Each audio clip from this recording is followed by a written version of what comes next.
السلام علیکم ورحمۃ اللہ وبرکاتہ. السلام الحمد لله الذي أبدع الأفلاك والأرضين والصلاة والسلام على أشرف الأنبياء والمرسلين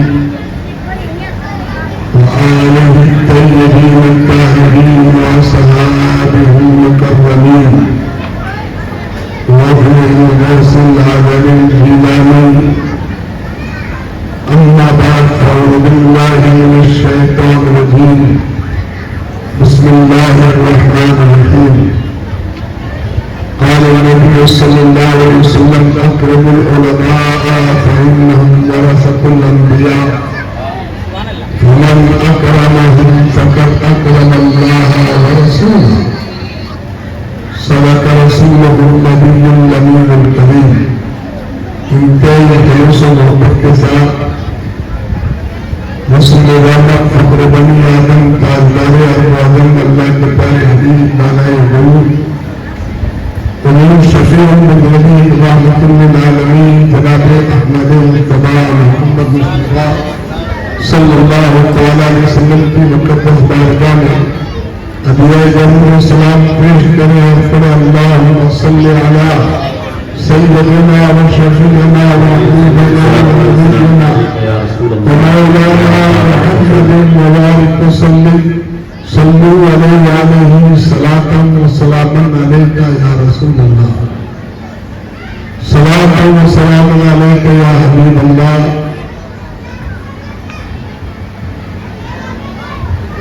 تمنا ہے کہ دنیا میں کوئی کام کر جائے اگر کچھ ہو سکے تو خدمت اسلام کر جائے. یا رسول اللہ کام والے لیجیے تم کو جو راضی کرے ٹھیک ہو ڈالے رہا تم پہ کروڑ ضرور. رات کے اس اجلاس کے تعلق سے ایک شعر آپ کی خدمت میں پیش کرتا ہوں.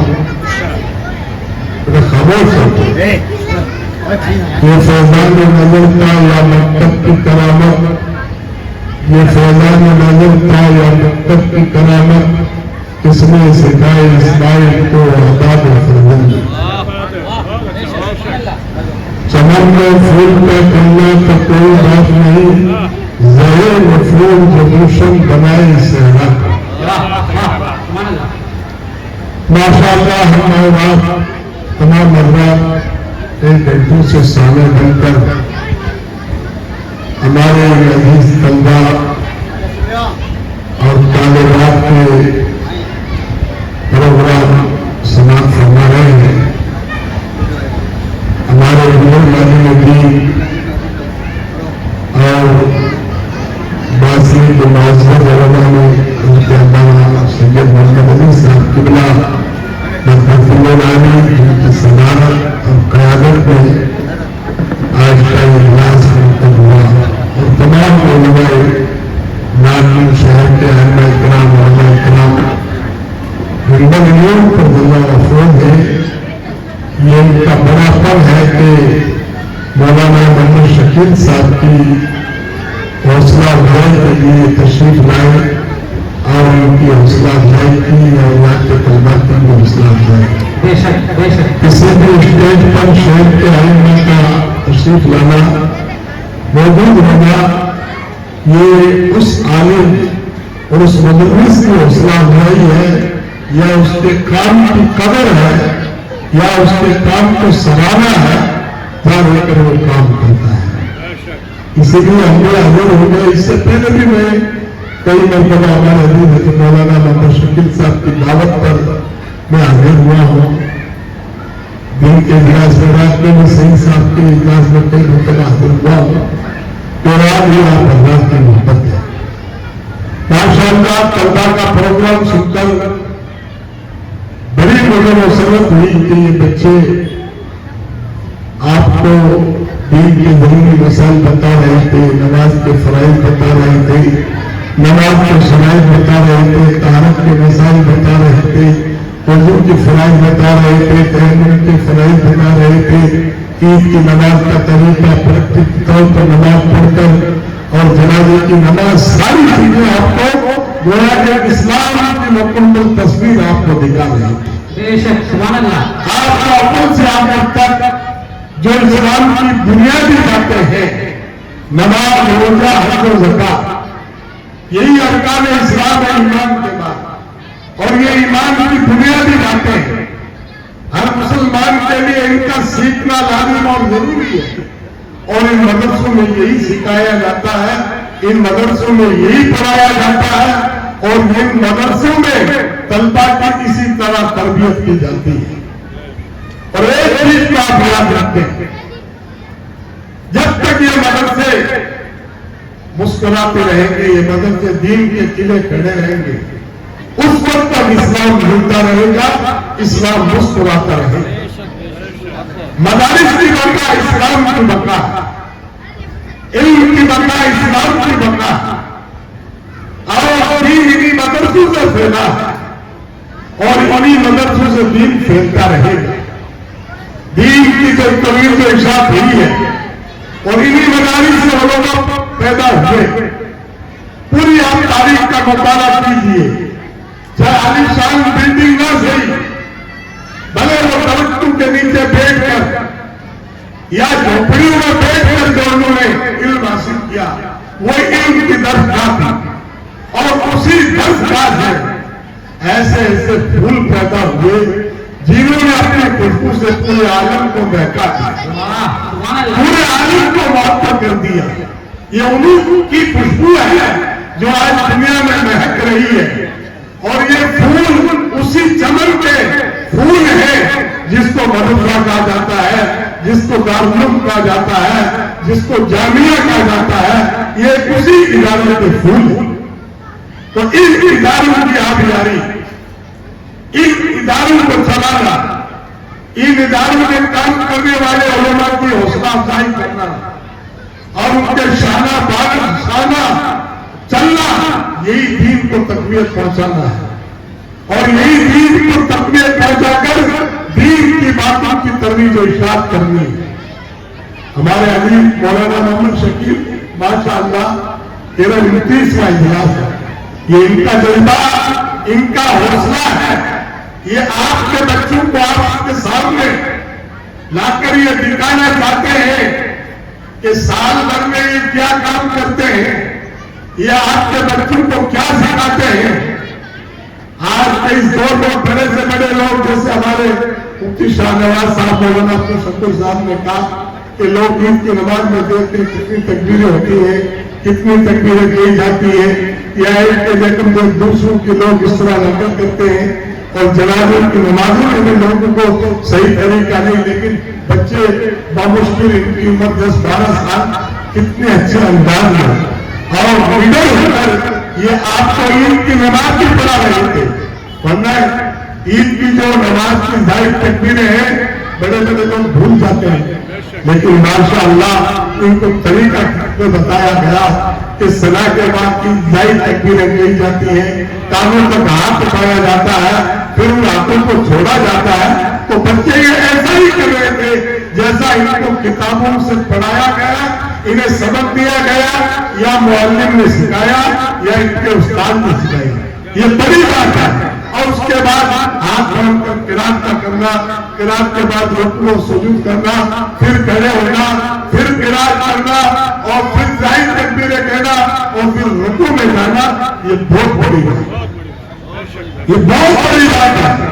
آج چھوٹے بچے انشاءاللہ آج ان کا یہ حوصلہ ہے، اور کسی تعلیم میں جائیں گے، کسی جامعہ میں جائیں گے، انشاءاللہ یہ وقت آئے گا کہ نائب رسول بن کے نکلیں گے، انبیاء کے وارثین میں ان کا بھی شمار ہوگا۔ العلماء ورثۃ الانبیاء، اللہ کے رسول علیہ السلام کا فرمان ہے علماء کی عزت کرو، اکرم العلماء، علماء کی عزت کرو۔ کیوں عزت کرو؟ فإنهم ورثۃ الانبیاء، بے شک وہ انبیاء کے وارث ہیں، اس لیے وارث ہیں انہوں نے قرآن و سنت کو سیکھا، انہوں نے قرآن اور حدیث کا علم حاصل کیا، انہوں نے قرآن اور تفسیر کا علم حاصل کیا، علوم فقہ اور غیب اور شرع کے دیگر علوم حاصل کیے تو اسی علم کو حاصل کرنے کی بنیاد پر وہ انبیاء کے وارث ہوتے. انبیاء کرام نے کوئی درائی و دینار مال جائیداد کو نہیں چھوڑا, یہ علم چھوڑا ہے, اور جس نے اس علم کو حاصل کر لیا اس نے انبیاء کی میراث کو پا لیا, اس نے انبیاء کی میراث کو حاصل کر لیا.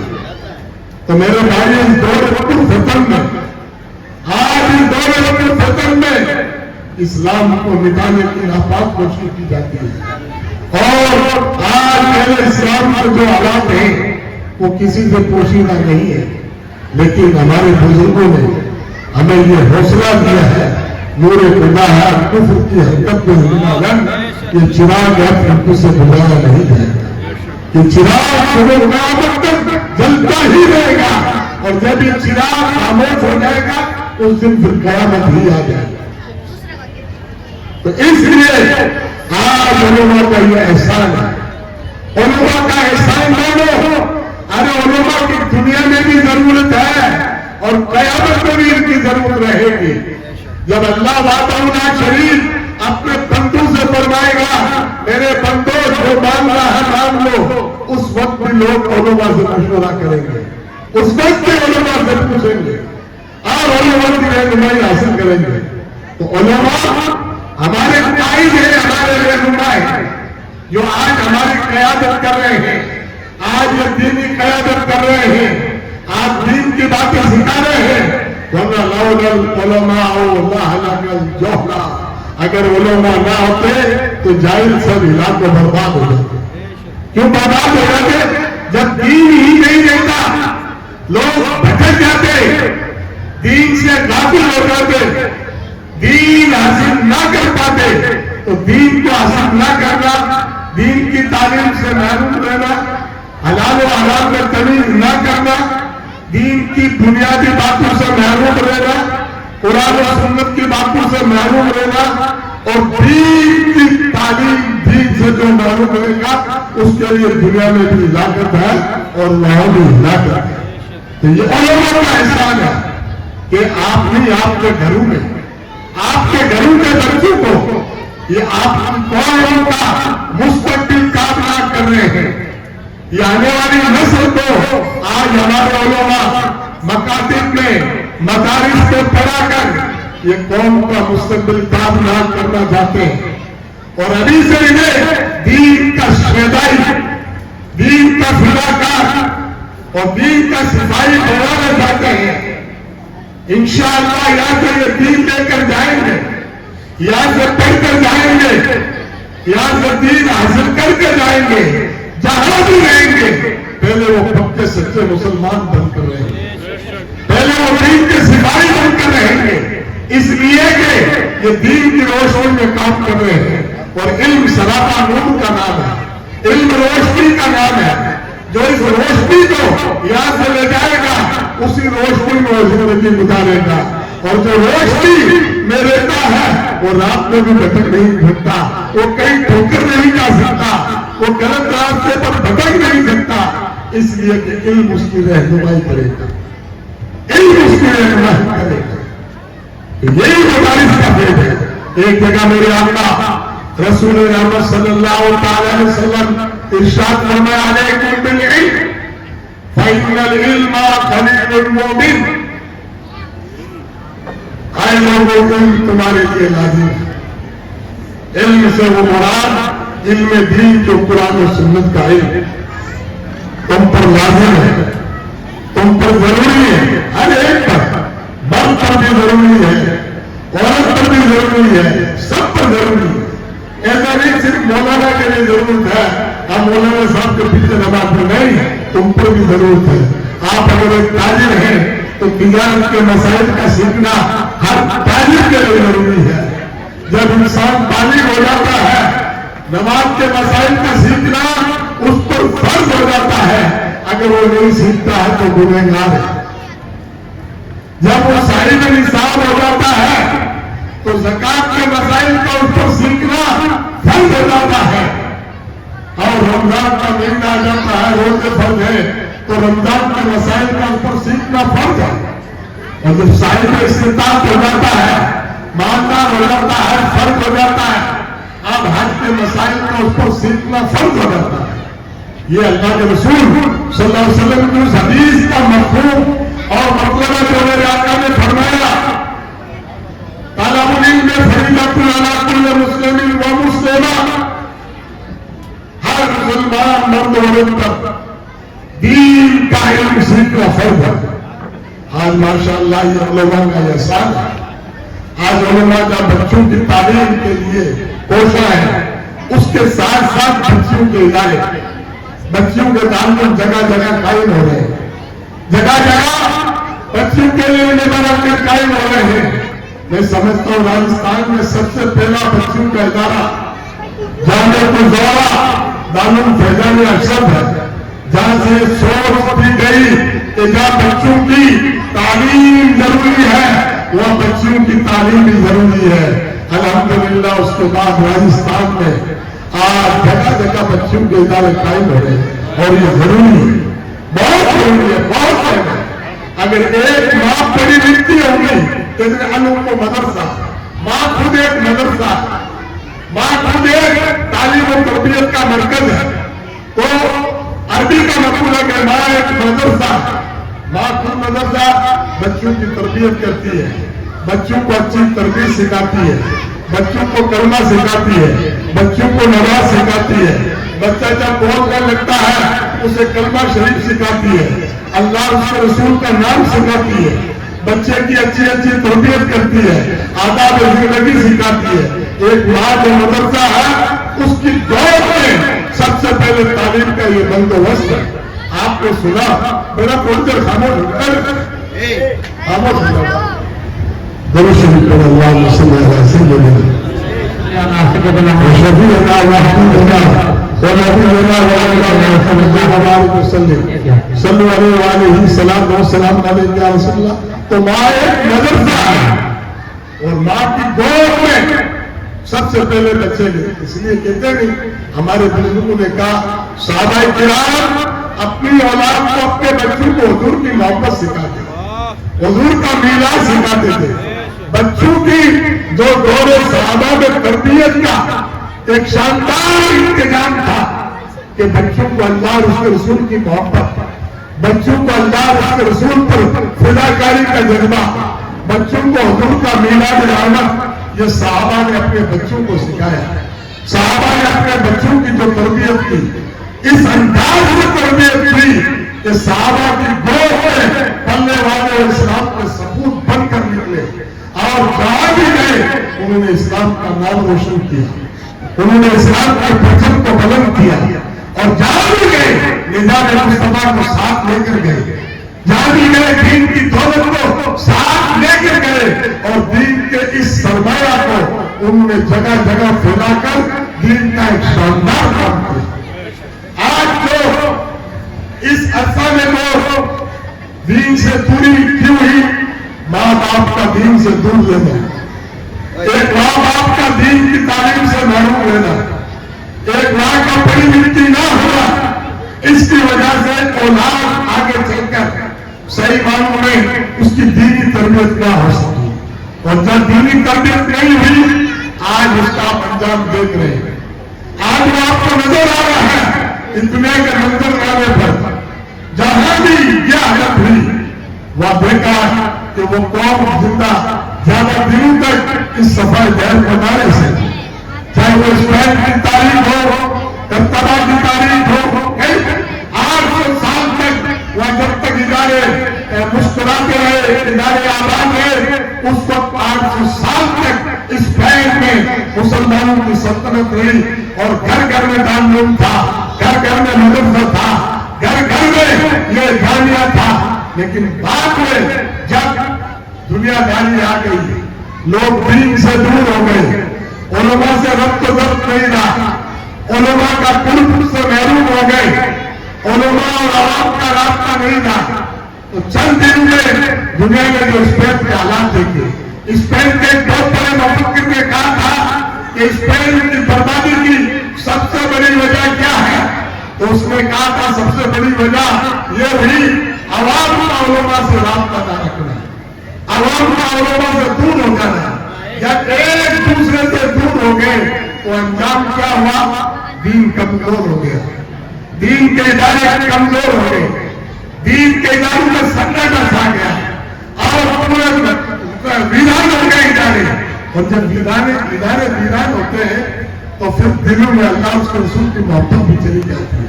یہ اداروں کا فیضان ہے، اداروں کی برکت ہے، اللہ اس کے رسول کی محبت بھی سکھائی جاتی ہے، اللہ اس کے رسول کی اطاعت و فرما برداری بھی سکھائی جاتی ہے، اللہ اس کے رسول کی معرفت کے جام بھی بلائے جاتے ہیں۔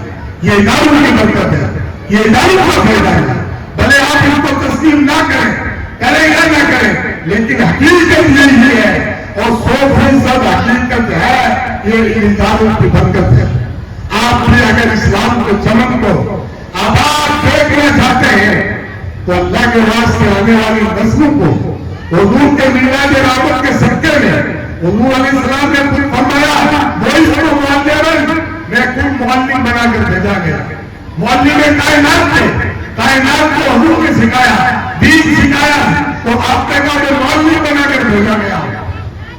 آپ مسجد نبی شریف میں تشریف لے گئے، ایک جگہ ہلکا ذکر تھا، اللہ کا ذکر ہو رہا تھا کہ یہ بھی بھلائی پر، یہ بھی بہتر ہے، اور ایک جگہ قرآن و سنت کا درس ہوتا تھا، درس ہو رہا تھا، درس و تدریس کا درس چلا تھا، دین سکھایا جا رہا تھا کہ یہ ان سے بہتر ہے، اور آپ ان میں بیٹھ کے آپ نے کہا وہ اس کو معلم بنا کر بھیجا گیا، اللہ نے مجھے معلم بنا کر بھیجا گیا۔